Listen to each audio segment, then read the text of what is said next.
green, blue, red, red. These are the colors of my pills. What kind of pills? I don't know. Why do you take them? My mother asks me to. Have you ever thought about not taking them? Not since I didn't take them one day. July 16th, 2014. I woke up like any other day, my alarm blaring in my ear at 6:15. I did 15 push-ups in my room and then went down the hall into the kitchen where my breakfast, which always consisted of 2 Pop-Tarts, strawberry usually, and a glass of milk.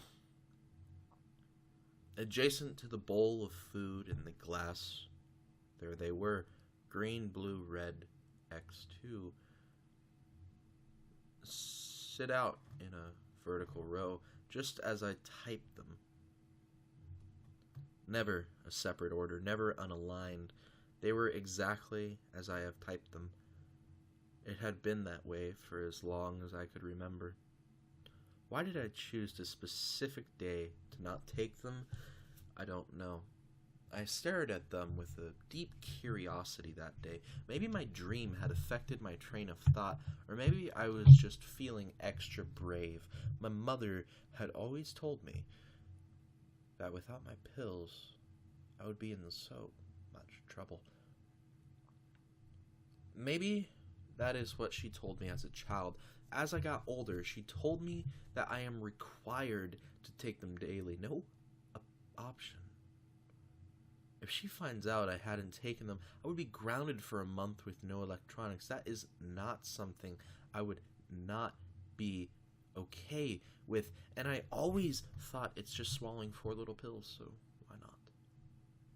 But today, I chose to stuff them in my pocket and retreat back to my room where I would hid them in the shoebox that was going back to finish line later that day. I decided I would hide the pills in there until we went out after school, and then I would open the box and toss them out the window. My heart was racing, my adrenaline was through the roof, and I was frozen in time. Will my mother have a sixth sense and be able to tell I didn't take them? Surely not. Not if I act normal. I'm pretty sure I was sweating while I was in the shower. I was so nervous she would find out. Once I got out, I sprinted as if I had been chased by a cheetah down the hallway and into my room.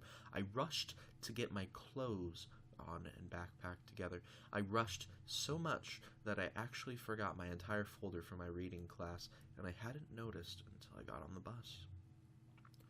I sprinted out the door and headed to the bus stop, wiping the sweat off my forehead and checking the time on my phone, anxiously awaiting the bus's arrival. I hadn't noticed anything different, and even during my science class, I forgot I didn't take my pills. It must have been at around 10:30 when the first incident happened, because that's right when I have gym. As any normal day in gym, we did our wrap-up, then proceeded to pick teams for whatever sport we were playing that day. Today happened to be basketball. Basketball was okay. I'm smaller than most other kids, so I was never a stellar athlete, especially in basketball, but I always tried my hardest. I only remember very little before the first incident. We were playing, and I got the ball. The sound of the ball bouncing in front of me, people shouting for me to pass it to them, the other team taunting me. Almost as fast as it was happening, the second the sound vanished. I heard nothing except what seemed to be the beating of my heart, and I'm not even sure if I heard that. Maybe it was the feeling. I froze in place and quit bouncing the ball and looked around at 10 mouths moving, yet nothing was coming out of them. I screamed in an attempt to hear my own voice, but even my own scream was silenced to my ears. What happened next was even more frightening. The lights went off.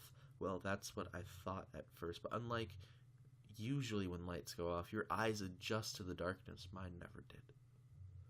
I couldn't hear or see anything. All I could feel were hands grabbing at me. It felt like I had 1,000,000 ants covering my skin. Every nerve in my body had tingled, and I couldn't even tell if I were standing or laying down. I had the ability to feel and the ability to think, except when the feeling went away. I had felt hands all over me, and then finally only one set followed by another. I assumed it was everyone playing basketball. Then my gym teacher had grabbed me, followed by maybe a paramedic or the principal. I'm not too sure. The feeling of everything went away. I couldn't feel at all. I was stuck in my own mind, and at the time, I can't even recall what thoughts were going through my head. The only thing I knew for certain was that I was alone. For real. I remember thinking to myself that this is what a deprivation tank must feel like. I had never been in one, only seen and read about them, and that it was the closest realization and closest relation I could find. I wasn't sure how much time had passed either, and honestly, I had no feel for it. My brain was flooded with thoughts and scenarios, but not once did the pills pop into my head. That's when I awoke, but not in a gymnasium or a hospital. It was hell. Not the hell you read about in the Bible. No, there were no flames or screaming people. It was silent and dark, yet I could walk. I could see that it was dark and not much else, but I knew my eyes were working. And I could hear because there was a sound of shifting below my feet. Paralyzed in fear and confused, I didn't know what to do or where to go. I looked around and saw nothing for what seemed like miles.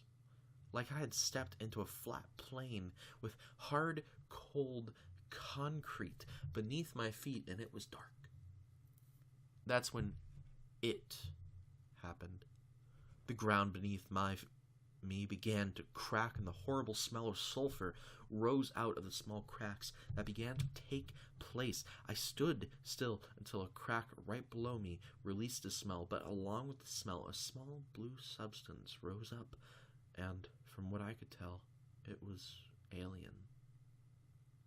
It crawled into my nose, and I began to scream and blow out of my nose as much as possible, dancing around like I had just gotten stung by a bee. I could feel it crawl up through my nose and into what I imagined was my brain.